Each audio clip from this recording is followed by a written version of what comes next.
மலையாள படங்கள், டிவி சீரியல்களில் நடித்து பிரபலமானவர் நடிகை ஆர்யா பாபு. தமிழிலும் பிரபலமான தொலைக்காட்சி தொடர் ஒன்றிலும் நடித்துள்ளார். மலையாள தொலைக்காட்சியில் வெளியான பிரபலமான ரியாலிட்டி ஷோவிலும் அவர் கலந்து கொண்டிருக்கிறார்.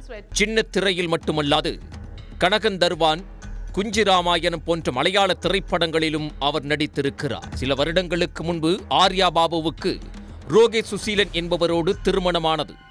இந்த தம்பதிக்கு ஒரு பெண் குழந்தை உள்ளது.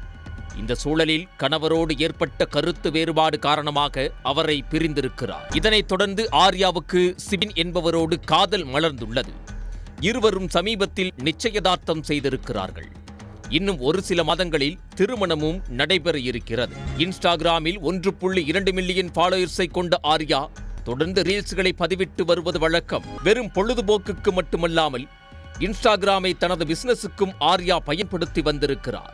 காஞ்சிவரம் .in என்ற பெயரில் பொட்டிக் ஒன்றை தொடங்கி அதில் விலை உயர்ந்த பட்டுப்புடவைகளை விற்பனை செய்து வந்துள்ளார். தரமான பட்டுப்புடவைகள் குறித்தும் அவற்றின் தனித்தன்மைகள் குறித்தும் விவரித்து ஆர்யா அந்த பக்கத்தில் வீடியோ வெளியிடுவது வழக்கம்.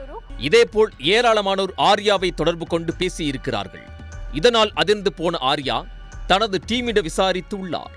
அப்போதுதான் புகார் கொடுத்த யாரும் தங்களுடைய இன்ஸ்டாகிராம் பக்கத்தில் புடவை ஆர்டர் செய்யவில்லை என தெரிய வந்துள்ளது. அதோடு காஞ்சிவரம் .in என்ற பெயரில் வேறு யாரோ ஃபேக் அக்கவுண்ட் தொடங்கி ஏராளமானோரை ஏமாற்றியிருப்பதும் கண்டுபிடிக்கப்பட்டுள்ளது. உடனே இது தொடர்பாக சைபர் கிரைம் போலீசில் ஆர்யா புகார் கொடுத்திருக்கிறார். இச்சம்பவம் தொடர்பாக போலீசார் விசாரணை நடத்திய போதுதான் பீகாரைச் சேர்ந்த ஒரு கும்பல் இந்த மோசடியை செய்திருப்பது கண்டுபிடிக்கப்பட்டுள்ளது. காஞ்சிபுரம் .in என்ற பெயரில் தொடங்கப்பட்ட அந்த ஃபேக் அக்கவுண்ட் ஒரிஜினல் பேஜை அப்படியே ஜெராக்ஸ் எடுத்ததை போன்று உருவாக்கப்பட்டுள்ளது. 10,000, 20,000 ரூபாய்க்கு ஆர்யா விற்று வந்த புடவைகளை 1,000, 2,000 என டிஸ்கவுண்ட் விலையில் விற்பனை செய்வதாக அந்த கும்பல் ஆஃபர் போட்டிருக்கிறது. அதை உண்மை என நம்ப வைக்க ஆர்யாவின் வீடியோக்களையே வெட்டி ஒட்டி எடிட் செய்து பதிவிட்டிருக்கிறார்கள். அந்த ஆஃபர் உண்மைதான் என நம்பி ஆர்டர் செய்திருக்கிறார்கள். பணம் செலுத்த ஒரு QR கோட் அனுப்பப்பட்டிருக்கிறது. அதில் பணம் செலுத்தியதும் எல்லோருடைய நம்பரும் பிளாக் செய்யப்பட்டுள்ளது.